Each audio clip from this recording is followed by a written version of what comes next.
Fala, meus nobres, aqui quem fala é o Davi, seja bem-vindo a mais um dos nossos vídeos. As piores análises de filme da internet você encontra aqui. Bom, eu assisti sempre a série, né, de filmes, que até agora só tinha dois também, né, que era Extermínio.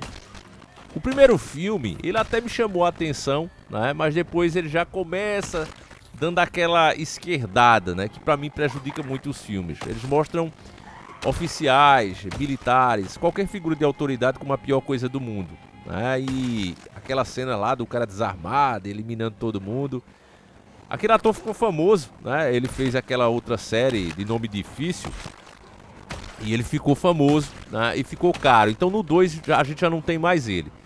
No 2 a situação aparentemente foi controlada, aquela praga toda, e aí o cara inventa de beijar a esposa, que ela tem uma imunidade, que ela fica meio zumbi e meio humana. Ela é um zumbi, mas ela tem totalmente a sua consciência e não se transformou totalmente.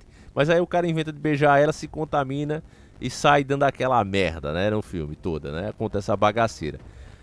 E aí você pensa, o que é que vai acontecer agora no 3? Cara, o roteirista que fez a ideia do filme, criou aquela situação, porque é isso que é difícil, meu irmão. Você quer criar uma boa história? Eu faço história já há muito tempo, nunca lancei, né? Mas eu já faço desde 1997, antes inclusive, desde 95.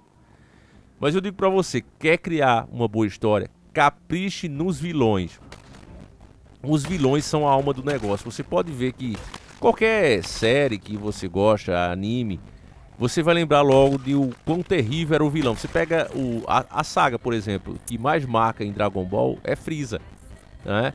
Ah, mas o Cell é mais forte do que ele, o Majin Buu era mais forte do que ele, mas você lembra do Freeza pelas maldades que ele fazia, né?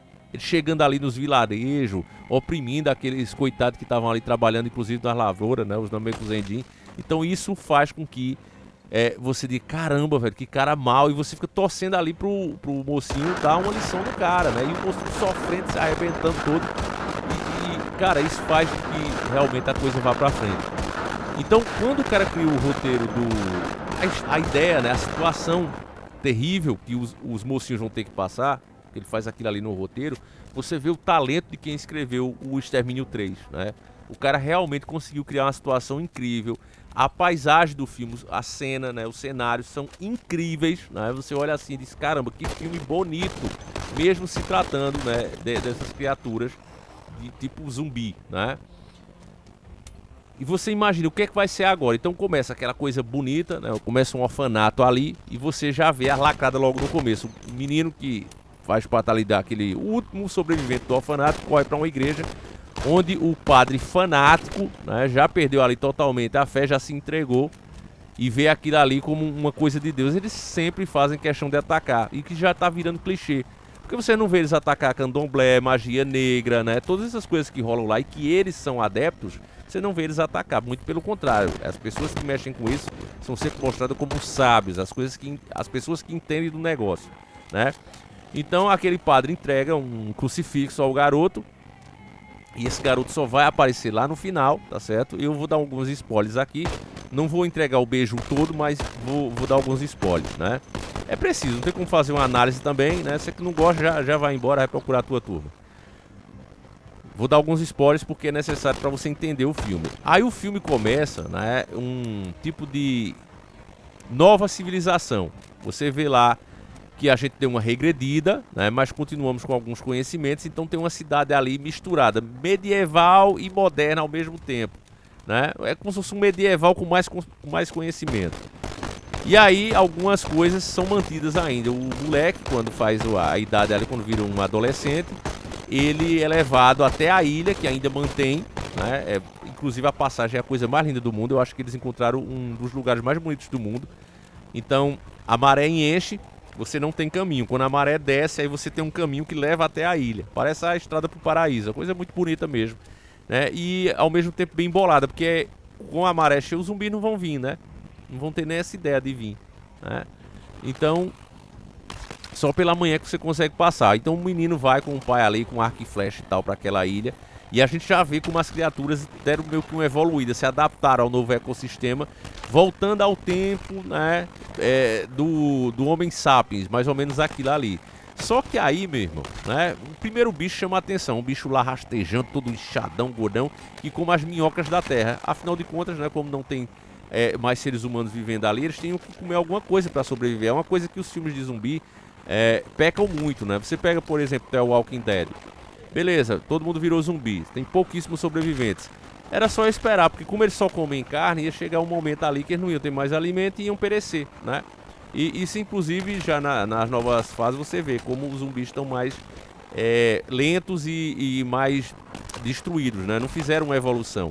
Já em Extermínio o cara fez essa adaptação, né? Mas aí, como quem escreveu o filme provavelmente é um LGBT, né?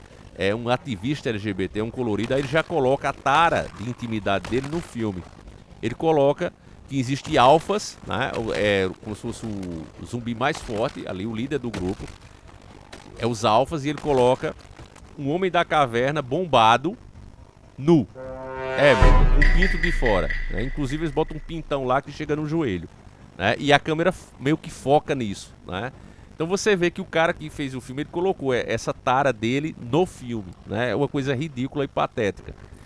Aos poucos, eles vão atacando de novo essa relação de pai e filho. Uma coisa que começa bonita, né? O pai ali ensinando o filho, uma prova de coragem. Eles passam ali, mas depois você começa a ver que aquilo é totalmente desnecessário, né?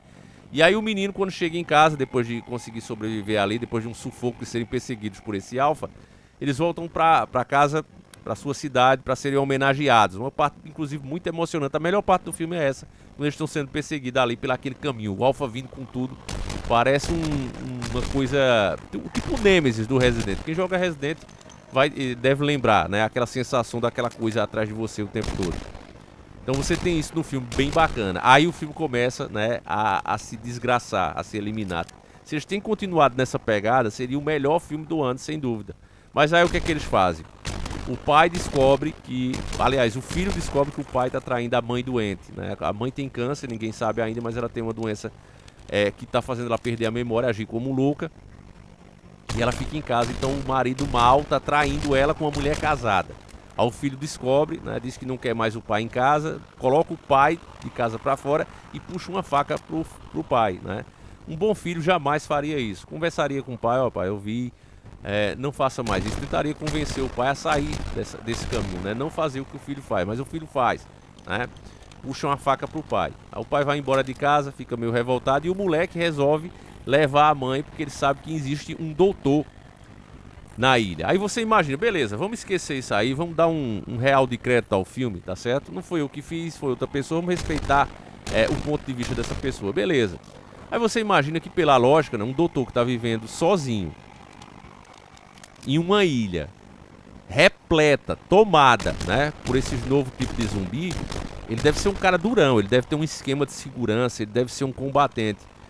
Aí, quando eles finalmente encontram, né, esse doutor, isso depois de ter feito parto de zumbi, é uma loucura, né?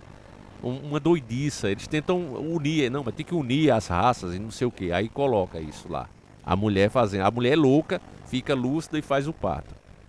É absurda assim a cena. Mas você imagina, não, quando chegar no doutor vai salvar o filme. O doutor é um lunático, um doido, né? Que tá ali para representar os antigos pagãos, né, que acreditavam falar com os mortos através do crânio. Lá eles não colocam isso, mas colocam o cara com obsessão em criar torres, né, como fazia justamente os pagãos. Torres com crânios. Tem torres com ossos, né, normais, tem várias colunas feitas com ossos normais e tem outras só de crânio, né? E o cara é um psicopata. Você imagina que ele vai tentar curar a mãe quando ele vê que ela tem câncer? Você imagina que ele vai curar ela com um vírus, né? Como o cara tá ali sozinho, talvez ele tenha encontrado a cura do vírus. Então, como o vírus, ele meio que melhora, né? Eles inclusive falam isso para explicar o alfa bombado, né? Porque o alfa é tão bombado? É porque o vírus trabalha como um anabolizante natural. Não existia isso, é um absurdo, né? Foi só para justificar a tara colorida do cara que fez o filme. Aí eles inventaram esse papo absurdo. Mas beleza, então você imagina, eu acho que ele vai usar o vírus na mulher, né? Tornar ela uma mestiça para que ela se cure desse câncer. O vírus faça essa cura nela, já que você só vê os zumbis morrerem mesmo de algum ataque, né? Ou no coração, no cérebro e tal. Então você imagina que ele vai fazer isso? Não, aí ele simplesmente disse que não, porque ele não descobriu porcaria nenhuma, ele vive como louco lá. Um porquê ele não é atacado ninguém sabe, né? Porque ele luta muito mal, porque ele tem uma sarabatana com analgésico pra se defender. Aquela sarabatana mesmo do Chaves, ele só tem isso pra se defender, não luta porcaria nenhuma, é um bosta o doutor, né? E já de cara diz que não pode salvar ela e mata a mulher, queima o corpo e tira o crânio. Assim, é absurdo, né? Aí lembra lá do molequinho, eu não vou dar muitos detalhes, porque o filme é ruim, é uma desgraça mesmo. O filme chega a ser tão absurdo que parece os Power Rangers no final. O moleque lá veio que virou um Power Ranger. Eles não colocaram aqueles capacetes e tal, mas colocaram as mesmas roupas coloridas e fazendo aqueles movimentos e tal. Só faltou aquele momento quando eles chegam, né? Aí eles fazem aquela pose, Power Rangers, aí aparecem os bichos atrás, né? E aquela parada toda, né? Só faltou essa cena, porque o resto eles fazem, a coreografia. Foi legal? Foi legal! Eles vão lá lutar todo colorido, um vestido de amarelo, outro azul berrante, outro vermelho, tudo em lá, né? E um desses é o moleque, é o líder, né? E a cruz agora ele usa ela, a cruz que o padre deu a ele no começo do filme, ele usa ela agora invertida, né? Mostrando que ele é um satanista agora. Embora o filme não vá falar disso, como ele não fala do médico, que claramente ali é um bruxo, né? Mas agora eles não falam disso. Aí o cara vai, né? Encontra esses Power Rangers, o moleque, e o filme acaba. Assim, é coisa de louco, é absurda. Durante a queima do corpo da mulher, né? Ele ensina uma ideologia materialista, né? Deixando de lado o espiritual, embora ele esteja fazendo uma coisa espiritual. E entrega o crânio da própria mãe, né, ao moleque. Cara, assim, o filme se tornou um lixo. Agora, é triste você ver uma ideia, né? É triste, eu fico imaginando o cara que escreve aquilo ali, cria, né, na cabeça dele, aquele mundo, né, aquela situação terrível, e ver a sua história ser estragada. Porque o mais difícil, família, de criar uma história é justamente isso, você criar aquele ambiente, aquela situação que, cara, depois que você consegue isso, que é o difícil de quem cria roteiro, depois que você consegue isso, essa façanha, aí vem o mais fácil. É só criar um personagem bacana, que as pessoas olhem e digam, cara, pode ser até um personagem meia boca, mas que não faça as pessoas não gostarem dele. Porque o problema dos filmes modernos hoje, e isso se reflete na quantidade de pessoas jovens, inclusive, que estão procurando filmes antigos. Não é só nós que somos mais velhos, né? A gente que tem mais de 30, 40 anos, que estamos procurando só os filmes antigos. Porque velho só gosta de coisa antiga. É os próprios jovens mesmo. Eles assistem os novos e dizem, pô, que filme sem alma, meia boca. É justamente por causa dos personagens. Eles investem em efeito, né? Esse filme mesmo investiu em paisagem, a coisa mais linda. Mas você não consegue gostar dos personagens. Você simplesmente não gosta dos personagens. Você torce para que eles se acabem o mais rápido possível, porque são insuportáveis, né? Então, assim, era um filme que poderia ter sido o filme do ano, sem dúvida nenhuma, se não tivesse essas bizarrices, né?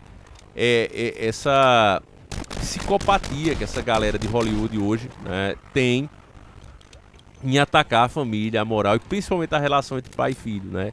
Eles têm um ódio muito grande disso, né? E tem que refletir isso nos filmes. E fica uma droga, né? Fica uma bela porcaria. Enfim, meus irmãos, não tem muito o que falar, não. Não recomendo, é um filme lixo, uma porcaria mesmo. Não assista. Se você gosta de um prato de bosta, é um belo prato de bosta. Porque o filme é ruim mesmo. Tá certo? Então vou encerrando mais essa análise mensal nossa aqui, que a gente tá vindo uma vez por mês. Tá certo? E eu tenho assistido vários filmes, inclusive bons também, e vou trazer aqui pra vocês, tá certo? O problema é que falta tempo, família, mas a gente vai tentando aí fazer o que pode. Vou ficando por aqui, fique com Deus, um abraço e até o próximo mês. Fui!